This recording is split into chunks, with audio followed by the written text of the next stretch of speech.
며칠을 고민하다가 이번 특세 때에는 우리들 이민자들의 이야기를 좀 해보기로 마음을 먹었습니다.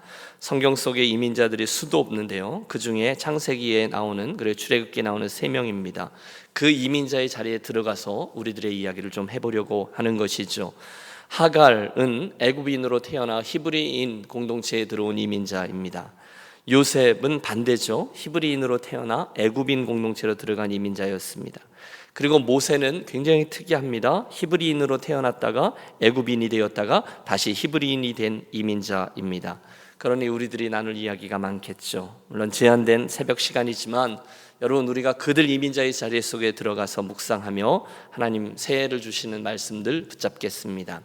첫 번째 시간, 오늘 저와 여러분이 만나는 사람은 하갈입니다. 이 하갈이라는 여종, 하갈이라는 이민자에 대해서 우리가 아는 정보는 별로 없습니다. 원래는 애굽 사람이었어요. 어쩌다가 유목민이었던 베두인 아브라함의 집에 그 사라의 여종으로 들어오게 되었습니다. 글쎄요, 전쟁포로로 잡혀와서 비극에서 시작한 여인일지 모르겠습니다. 고대 세계니까요. 경제적인 이유 때문에 팔려온 여인일지 모르겠어요. 어쩌면 종의 자녀로 태어나서 또다시 종이 되었던 그런 여인이었는지 모르겠어요. 하지만 분명한 것은 자기가 원해서 유목민의 집에 종이 된 것은 아니었을 거라는 겁니다. 세상에 누가 원해서 종이 되었겠습니까? 그 당시는 아브라함과 이 사례가 아직 믿음의 조상으로 완전히 선 시간이 아니었습니다. 그들의 신앙 형태가 성숙되어지고 또 인품이 훌륭했다거나 그런 게 아니었다는 거예요. 그럴 때 그 집에 들어간 종으로서 그녀에게 수동태의 비극이 시작됩니다. 여주인 사례가 그 남편 아브라함에게 말하죠. 우리에게 아이가 없으니 내 여종 하갈에게 들어가 내 대신 아이를 갖게 하라. 여러분, 평상시엔 되게 말 안 듣다가 그런 말은 어떻게 잘 듣고 아브라함이 순종합니다. 그 결과 하갈이 주인의 아이를 갖게 돼요. 그러면서 오늘 우리가 대하려고 하는 이 이야기가 시작됩니다. 성경의 기록에 의하면 하갈이 주인이었던 여종을 멸시했다라고 되어 있습니다. 그러나 그건 사라의 말입니다. 솔직히 여러분, 종이었던 그녀가 얼마나 주인을 멸시할 수 있겠어요? 반말을 했겠어요? 말을 안 들었겠어요? 말대답을 하며 눈을 흘겼겠어요? 아니요. 여러분, 그 뒤에 이어지는 스토리를 보면 사라가 보통 여인이 아니거든요. 주인의 말에 글쎄요, 약간 덜 고분고분하게 어떤 뉘앙스상 그런 모습은 있었을지 모르겠습니다. 대답도 약간 반의 반박자 늦었을지 모르겠습니다. 하지만 주인의 아이를 가졌으니 약간 달라진 그녀의 태도에도 이 사라의 눈에 엄청 거슬린 겁니다. 여러분, 아침 드라마에 그런 거 많죠. 저것이 너 이리 와봐, 너 웃긴다. 그리고 골마 터진 거죠. 성경은 자세한 이야기를 담지 않았지만 그 결과 사라가 하갈을 엄청 학대합니다. 어느 정도입니까? 여종이 결국 도망을 감행합니다. 임신한 몸으로 말입니다.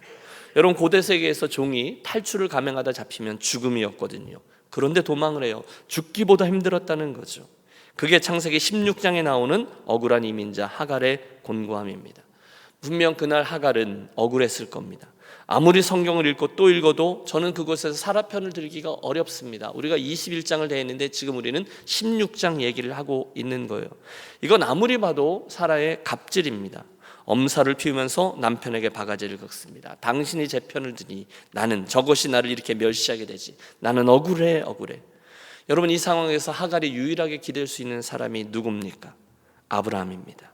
그런데 뭐라 합니까? 네 여종 아니냐, 내 마음대로 해라. 여러분, 그 남 주인의 비유를 받고 여주인이 자기를 학대합니다. 결국 하갈은 광야로 들어가서 헤매게 되다가, 여러분, 창세기 16장에 있는 하갈의 모습을 보십시오. 어디로 가야 할지 모른 채 무작정 떠난 길, 임신한 여인이 먹을 게 있겠어요? 제대로 돈을 싸가지고 나왔겠어요? 돌아갈 수도 없고 그냥 헤매다가 무섭고 두렵고 억울하고 배신감에 치를 떨고 우리 이민자들이 종종 겪는 그런 상황 속에 처하게 됩니다. 여러분 아세요? 그때 그녀에게 나타났던 하나님을 그녀가 뭐라 부르죠? 엘로이, 보고 계신 하나님이라는 이름이죠. 여러분, 우리가 전에 하나님의 이름 시리즈 설교할 때 그녀의 그 곤고함을 하나님이 보셨고 다가가셨다라고 말씀드렸어요. 사레의 여종 하갈아, 내가 어디서 왔으며 어디로 가느냐? 그가 이르되 나는 내 여주인 사레를 피하여 도망하나이다. 여호와의 사자가 그에게 이르되 내 여주인에게로 돌아가 그 수하에 복종하라. 왜요? 놀라운 약속의 말씀이 주어져요. 내 씨로 내가 내 씨를 크게 번성하여 그 수가 많아 셀 수 없게 하리라. 한 민족을 허락하겠다라는 축복입니다. 아들의 이름도 주세요. 아들을 낳으리니 그 이름을 이스마엘이라 하라. 이는 여호와께서 내 고통을 들으셨음이니라. 여러분, 이 설교의 첫 번째 포인트는 하나님이 이민자의 곤고함, 그 하갈의 곤고함을 보고 계셨다는 거예요. 다가오셨다는 거예요. 위로하셨다는 거예요. 만나주셨다는 거예요. 소망의 말씀을 주셨다는 거예요. 할렐루야. 그래서 우리 하나님은 늘 나를 살피시는 하나님 엘로이입니다. 그녀는 그 곤고함 속에서 하나님을 만나고 그분의 위로를 받아요. 그리고 위기를 넘겨요. 여주인 사라에게 돌아가요. 물론 힘들었겠죠. 하지만 이제는 괜찮습니다. 왜? 엘로이 하나님, 나를 살피신 하나님을 만났거든요. 그분이 나와 함께 한다는 것을 믿었거든요. 제가 한 13년 전쯤에 휴스턴의 서울 침례교회라는 곳에서 이 집사님이라는 분을 만났습니다. 그 만남이 너무도 강렬해서 제가 아직도 그분의 이름을 기억하고 있어요. 그 당시 한 50세쯤, 지금 한 63세 정도 되신 거죠. 이분이 아주 오래전에 당신의 고3 때 누님이 가족 초청 이민을 해서 미국을 오게 되었습니다. 고3 때 별 생각 없었겠죠. 어찌어찌 하다 보니 미국에 와서 내가 공부도 좀 하고 성공하는 인생을 살아봐야지 하고 떠났는데, 여러분 막상 해보니, 여러분 중3 때 와도 그래도 어느 정도 따라갈 수 있지만 고3 때 왔으니 학업이 결코 쉽지 않습니다. 결국 이분이 얼마 후에 나는 공부가 아니라 돈을 벌어야 되겠다 마음을 먹습니다. 그리고 25년 동안 한국 이민자가 할 수 있는 일을 다 하며 열심히 사셨어요. 우리 교우들도 많이 하셨잖아요. 지금도 하시잖아요. 페인트 잡, 청소 잡, 웰딩 잡, 컨비니언스 스토어, 세탁소, 귀걸이 수입상, 중고차 딜러, 약세일 등등. 이분이 하루에 2시간에서 4시간밖에 안 자며 정말 열심히 사셨어요. 고생하면서. 그런데 어느 날 같은 교회를 다니는 한국분에게 사기를 당하셨어요. 쫄딱 망합니다. 그러면서 그 인생이 절망의 나락으로 떨어졌습니다. 가정도 깨지게 생겼어요. 절망하여 외롭고 곤고하고 사람이 너무 싫고, 어떻게 같은 교회 다니는 사람이 나에게 사기를 치냐. 이분이 제정신이 아니었어요. 한 달 동안 총을 구하러 다니셨다는 거예요. 그 사람 쏴 죽이고 나도 죽자. 그러면서 모든 걸 다 포기하게 되신 거죠. 오늘 이 하갈과 똑같습니다. 하갈은요, 아브라함 집에 종으로 살고 있었지만 아브라함이 제단을 쌓고 여호와의 이름을 부를 때 그 옆에서 보았겠죠. 하지만 그때까지 그분을 몰랐습니다. 그분도 마찬가지였어요. 한인교회 이곳저곳 기웃했지만 그때까지 하나님을 만나지 못했는데, 그 처절함 속에서, 그 이민자의 곤고함 속에서 죽자, 내가 저놈 죽이고 나도 죽자, 모든 것을 포기한 그 절망의 끝자락에서 우리 하나님이 다가와 강권적으로 그분을 만나 주셨다는 거예요. 할렐루야. 여러분, 그때 그분의 고백이 너무너무 감동이었어요. 그날 그 주님을 만나 예수님을 주님으로 영접할 때까지 75년도에 군대를 제대했는데, 그 군대를 제대한 이후에 그때까지 단 한 번도 흘리지 않았던 눈물이 홍수처럼 쏟아져 나오더라는 거예요. 하나님이 자기를 찾아주셨다는 거예요. 그분이 다가와 주셨다는 거예요. 엘로이, 보고 계신 하나님, 나를 살피신 하나님이 자기의 지난 인생을 추적해 오시다가 미국까지 쫓아오시다가 한순간 자기를 붙들어 주셨다는 거예요. 그 다음엔 정말 거짓말처럼 다른 이야기가 펼쳐집니다. 모든 관계를 그날 이후에 회복합니다. 아내의 관계를 회복하고, 눈물의 스토리예요. 자녀의 관계를 회복하고, 그 원수 같은 사람이 더 이상 미흡게 느껴지지 않더라는 거예요. 삶의 의미와 목적이 바뀝니다. 예수 잘 믿고 스트레스 사라지고 기쁨으로 영혼들을 섬기는 소그룹 리더가 되셨어요. 눈물의 사람이에요. 얼마나 처음 보는 사람을 잘 아는지, 그를 전도하고 예수 믿게 하고 그분이 교회 갑니다라는 얘기를 들으면 하루 종일 눈물을 흘렸는데요. 여러분, 제가 그분의 그 섬기는 모습을 잊을 수가 없어요. 여러분 어떠십니까? 사례의 여종 하갈아, 내가 어찌 여기 있느냐. 은혜입니다. 하나님의 은혜에 의해서 그녀가 발견되고 주목을 받습니다. 내 여주인에게로 돌아가라. 내가 큰 민족을 이루게 될 거고 이스마엘이라는 아들을 얻을 것이다. 약속도 받습니다.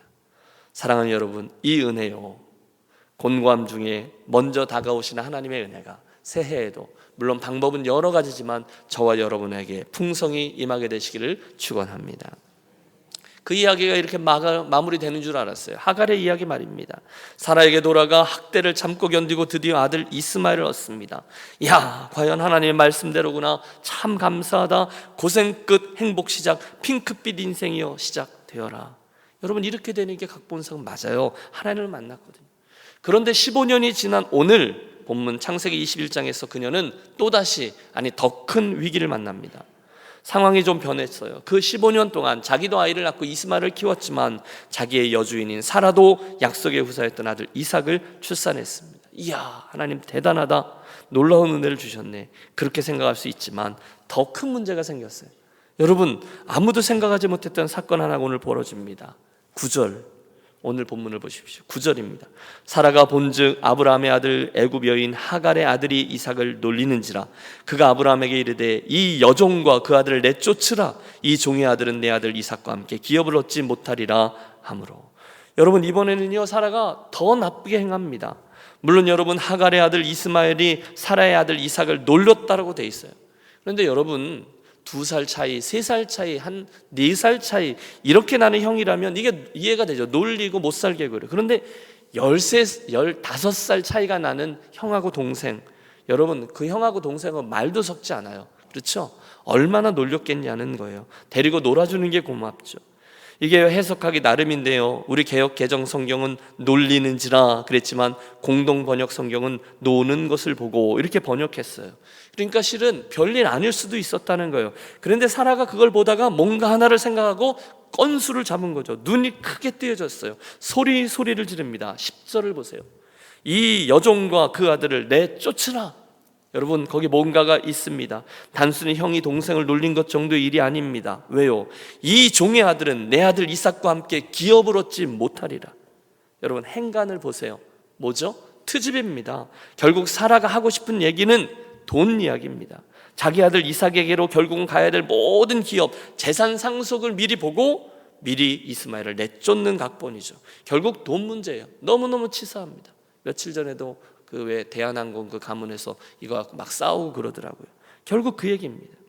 우리는 저 앞에 16장에서 하갈이 하나님의 은혜로 위기를 넘기게 됐다는 이야기를 나누었어요. 그런데 21장에서 두 번째 위기가 닥쳐요. 물론 하나님이 아브라함에게 말씀하시죠. 아브라함, 그냥 그렇게 해서 내 보내라. 대신에 걔들은 내가 책임지마.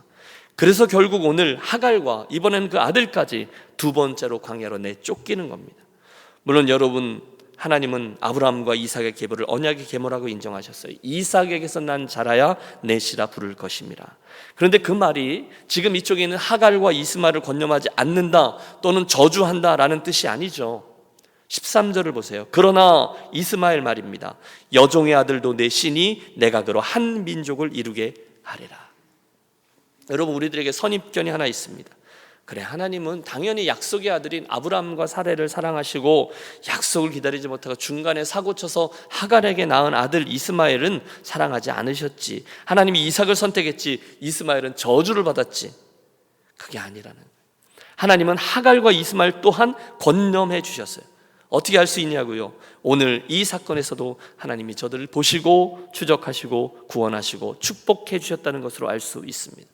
여러분, 저를 잘 따라와 주십시오. 저 앞에 17장에서 하나님은 이미 그 이스마엘에 대해서 당신의 뜻을 밝혀주셨어요. 이스마엘에 대하여는 내가 내 말을 들었나니 내가 그에게 복을 주어 그를 매우 크게 생육하고 번성하게 할지라 그가 12두령을 낳으리니 내가 그를 큰 나라가 되게 하려니와.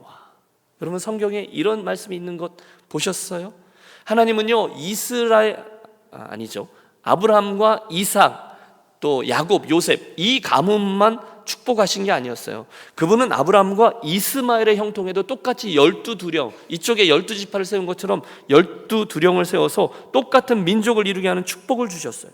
더 놀라운 기록이 있어요. 지금 하려고 하는 이 두 번째 위기를 겪은 후에 그 이스마엘의 행적에 대해서 창세기 21장은 이렇게 기록합니다. 하나님이 이스마엘입니다. 그 아이와 함께 계심에.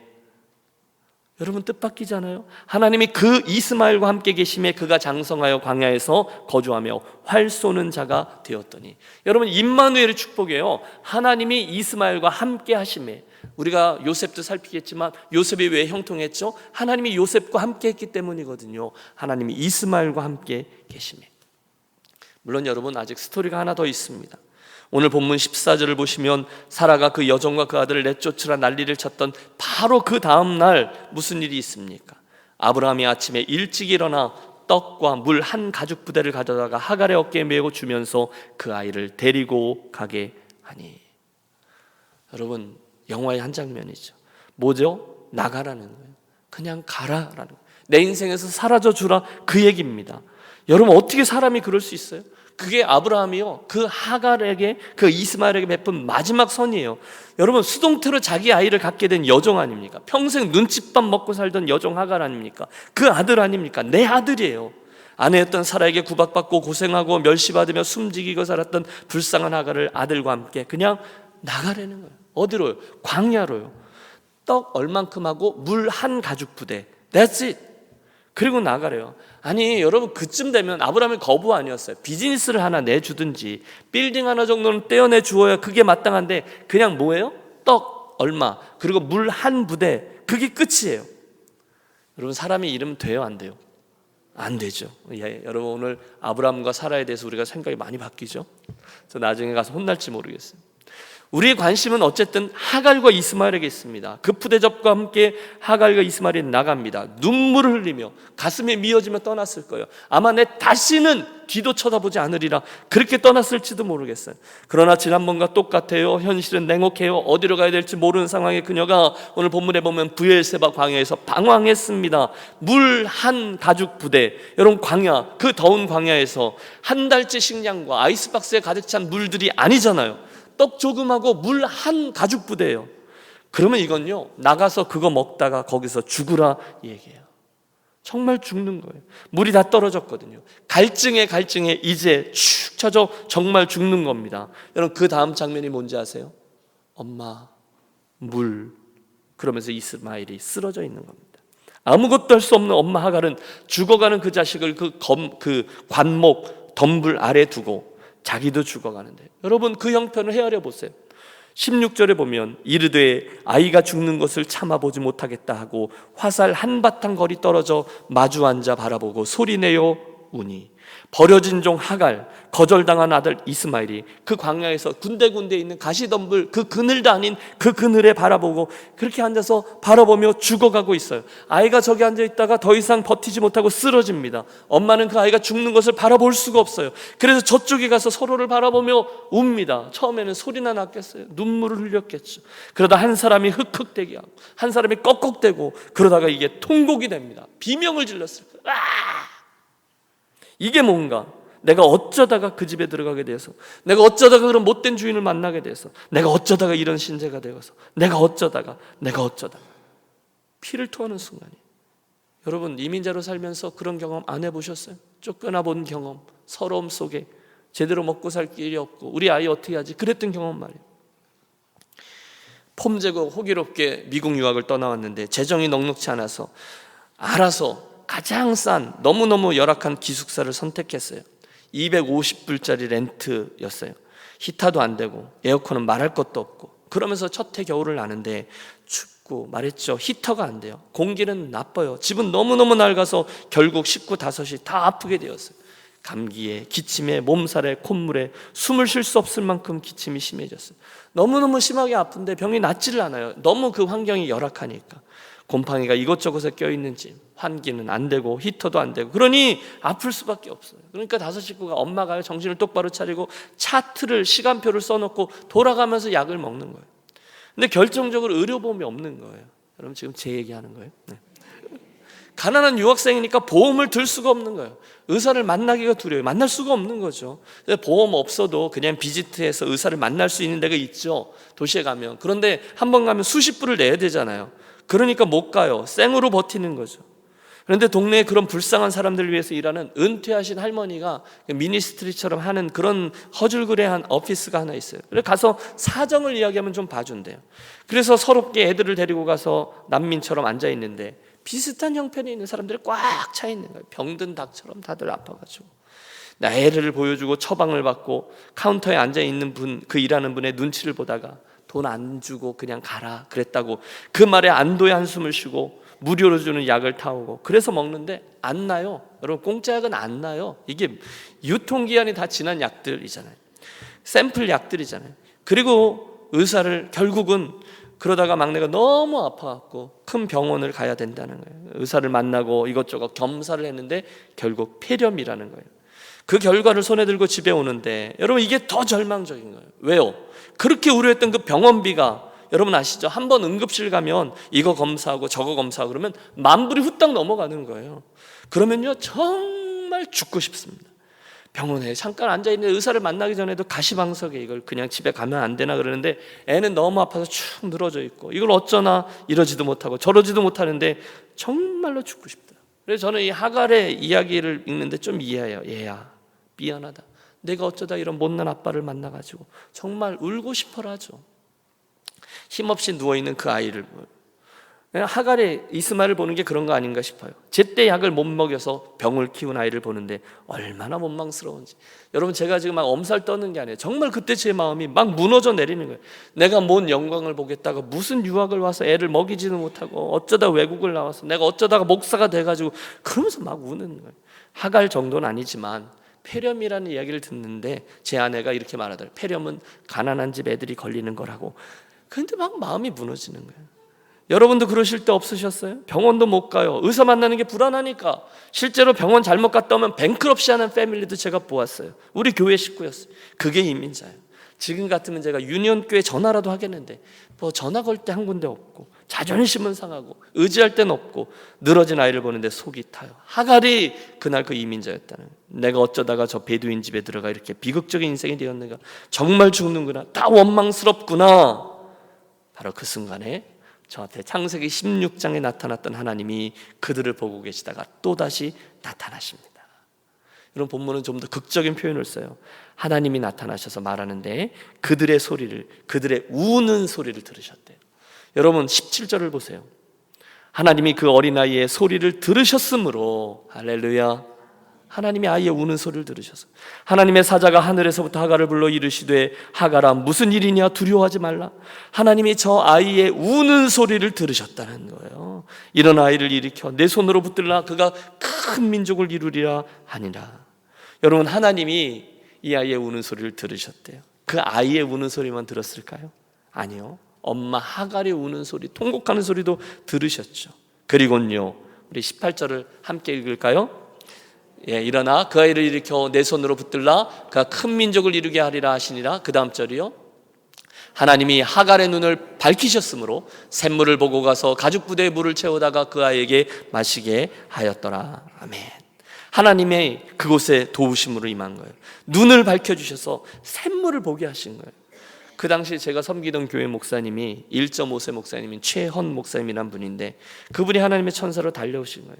그래서 그 병원에 힘든 시간을 같이 있어 주시고 위로해 주시고 그 병원에 있는 사회복지사를 만나서 딜을 해 주시고 저희 사정 이야기를 다 해 주시고 저도 또 그 옆에 앉아서 최대한 불쌍한 표정을 짓고 앉아 있고 그래서 결국 얼마는 봐주고 얼마는 다달이 50 몇 불씩 몇 번 내고 이러면서 그 큰 위기를 넘겼어요. 하갈과 이스마엘처럼. 하나님이 하갈의 눈을 밝히셨으므로 샘물을 보고 가죽 부대에 물을 채우다가 그 아이에게 마시게 하였더라. 여러분은요? 자 이제 여러분 얘기를 해보세요. 그러면 여러분 글쎄요 목사님 이러고 이야기가 터져 나올 수 있겠죠. 여러분 이민자로 살아오시면서 지금까지 높은 산과 골짜기, 보통 골짜기가 아니잖아요. 음침한 사망의 골짜기 왜 안 겪으셨겠어요? 그때 여러분 요행이 우연히 어떻게 하다 보니 위기를 넘기셔서 오늘 이렇게 있게 되셨나요? 아니면 하나님의 돕는 손길이, 하나님의 천사가, 하나님이 보여주신 샘물이 여러분에게 은혜로 임하여 오늘에 이르게 되셨나요? 전자예요, 후자예요? 두말하면 잔소리죠. 하나님의 은혜죠. 하나님 한 번도 나를 실망시킨 적 없으시고 언제나 공평과 은혜로 나를 지키셨네. 지나온 모든 세월들 돌아보아도 그 어느 것 하나 주의 손길 안 미친 것 전혀 없네. 여러분 동의하십니까? 그 찬송은요 그냥 그렇게 부를 찬송이 아닌 거예요. 우리 이민자들이 가슴을 쥐어잡고 부를 노래죠. 여러분 이 미국 땅에서 지나간 여정들 수고하셨어요. 너무너무 애쓰셨어요. 2019년도 지난 한 해만 해도 어떠셨나요? 힘든 일이 있으셨죠. 고생 많이 하셨죠. 억울한 일은요, 오해받은 일은요, 괴로웠던 일은요, 눈물 삼키셔야 했던 일은요, 너무너무 곤고하고 살 소망까지 끊어진 것처럼 느꼈던 적은 없으셨나요? 목사님 그걸 말이라고 하세요? 지난 한 해만 놓고 보아도 여러 힘든 일들이 있으셨습니다. 그런데 그럴 수 있는 거죠. 그래서 우리는 그 힘든 광야를 이리저리 헤매다가 정처 없이 어디로 가야 될지 모르고 버려진 때들이 있었습니다. 그 이스마엘이 드디어 쓰러졌어요. 죽어가는 거예요. 숨이 끊어지는 거예요. 그걸 어미된 자로 쳐다보지 못하고 무기력하게 이쪽에 앉아서 울며 눈물을 흘려야 될 때가 있어요. 무거운 짐을 나 홀로 지고 견디다 못해 쓰러질 때 불쌍히 여겨 날 구해줄 이 은혜의 주님 오직 예수. 이민자의 노래예요. 그런 의미로 저는 썩 유쾌하지 않은 하갈의 이야기를 좋아하게 되었어요. 왜? 그녀는 하나님의 은혜를 입은 이민자가 되었기 때문이에요. 여러분, 이스마엘이라는 아들은요, 불행하게 태어났어요. 하나님께 사랑받지 못했구나라고 생각하세요? 틀렸어요. 이스마엘이라는 이름을 누가 지어줬는지 아세요? 하나님이 지어주셨어요. 이름 뜻은요, 여호와께서 내 고통을 들으셨음이니라예요. 하갈이 맨 처음에 그 아이를 뱃속에 넣고 가출했을 때 엘로이께서 보고 계신 하나님께서 오셔서 계시해 주신 이름이 이스마엘이에요. 두 번째, 저들이 아브라함과 사라에게 쫓겨났을 때에도 하나님이 그냥 두지 않으셨어요. 하나님은 그들의 우는 소리를 들으셨어요. 그리고 그것에 찾아오셨어요. 자, 오늘 우리가 첫 번째로 만난 이민자 하갈에게서 우리가 붙든 은혜는 분명합니다. 첫째, 하나님은 저와 여러분을 보고 계시고 추적하고 계시고 듣고 계시는 분이십니다. 17절이에요. 두려워하지 말라. 하나님이 저기 있는 아이의 소리를 들으셨나니. 하나님이에요. 둘째, 하나님은 앞으로도 저와 여러분을 지켜주실 약속의 하나님이에요. 18절, 이런 아이를 일으켜 내 손으로 붙들라. 그가 큰 민족을 이루게 하리라. 셋째, 하나님 오늘 내 현재형의 삶에 2020년의 삶에 나에게 도움과 해결이 되시는 분이세요. 19절, 하나님이 하갈의 눈을 밝히셨으므로 샘물을 보고 가서 가죽 부대에 물을 채우다가 그 아이에게 마시게 하였더라.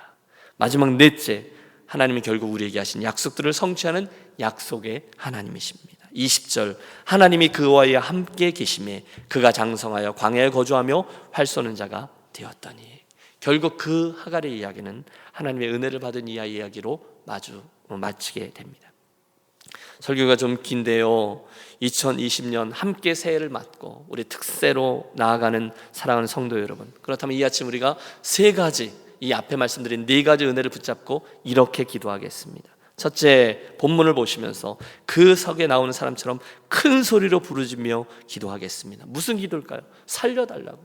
하나님, 나 보고 계시냐고, 우리를 불쌍히 여겨달라고, 내 인생을 이대로 두지 말라고 이렇게 기도하겠어요. 우리 하나님은 우는 이들의 울음소리를 듣고 계시는 분인 줄로 믿습니다. 하나님은 하갈의 뱃속에서 아이와 함께 광야길을 헤맬 때에도 그들을 보셨고 찾아오셨어요. 하나님은 이스마엘과 이 하갈이 서로를 바라보며 죽어가고 있을 때 그들의 울음소리를 듣고 찾아오셨어요. 그분은 엘로이시거든요. 그러므로 우리 하나님 앞에 우리의 가슴을 토로하며 부르짖으며 기도하겠습니다. 둘째, 믿음으로 기도하겠습니다. 하나님, 지난 제 이민자로서의 여정 속에 굽이굽이 함께해 주셨음을 감사합니다. 제 가정에, 제 사업에, 내 자녀들에게, 제 건강에, 우리 교회에 이번 2020년도에도 산과 골짜기 가운데 함께해 주실 줄로 믿습니다. 주님, 도움이 되어 주십시오. 하나님, 샘물을 보여주십시오. 지금까지 그렇게 하셨던 것처럼 올해도 그렇게 해 주시옵소서. 함께 기도하겠습니다. 셋째, 따라서 충성을 결단하며 같이 기도하겠습니다. 본문에서 보듯이 그분 아무런 말씀이 없으셔서 그럼에도 불구하고 그분은 나를 지켜보고 계셨지, 이민자의 길을 같이 걸어오고 계셨지, 그걸 믿기 때문에 오늘도 혹시 하나님이 침묵하고 계시더라도 여러분 인내하며 나랑 같이 가시는 분이니까 그분이 아시지, 그분이 보시지, 그렇다면 뭐 하면서 기도하며 나아가겠습니다.